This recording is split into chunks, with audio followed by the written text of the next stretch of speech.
Thanks for coming today. For those of you who don't know me, my name is Viviani Gomes. I am a professor at the University of São Paulo.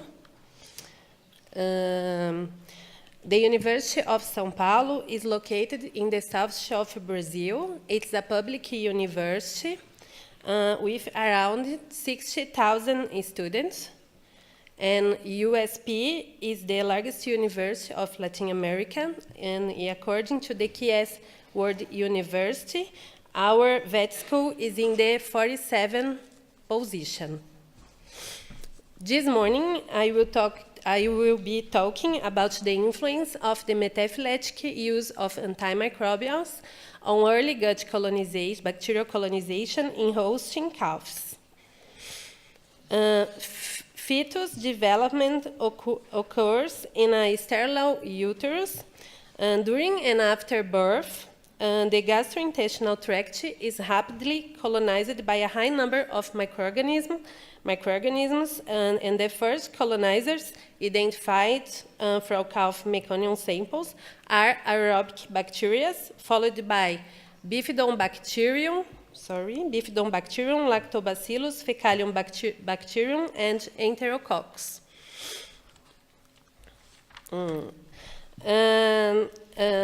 Bifidobacterium and Lactobacillus have a beneficial impact on mucosal immune system. And the gut colonization depends on host, microbial, and external factors.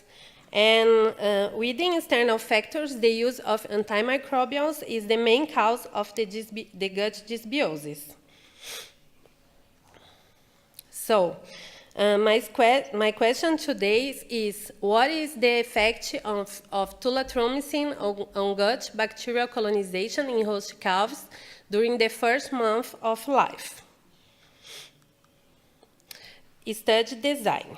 For this study, we select 26 Holstein young heifers distributed in 2 groups based on the prophylactic use of tulathromycin. It was delivered subcutaneously within the first 12 hours after birth. Fecal samples were collected in sterile vials within 12 hours after birth, and in the windows of day 3-5, day 7-9, day 13, day 15, day 20, day 23, day 27, day 30.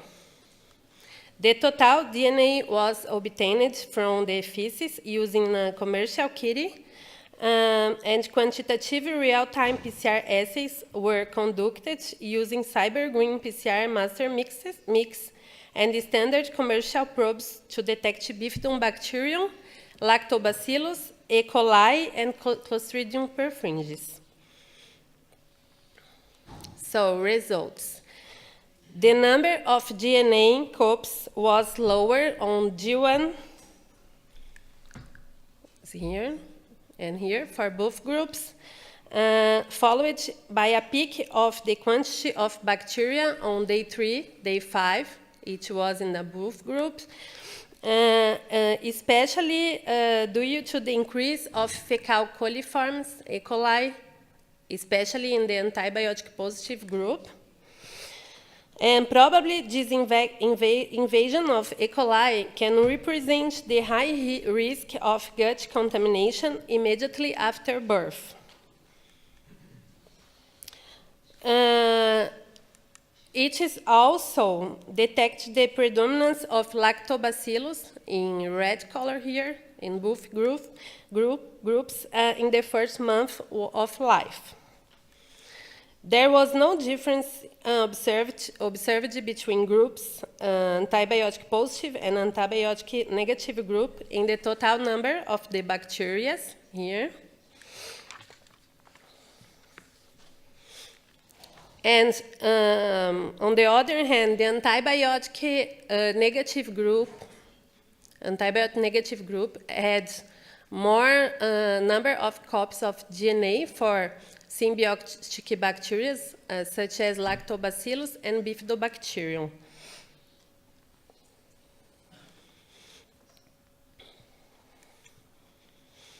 In day 13, day 15, we had a peak of diarrhea in these calves.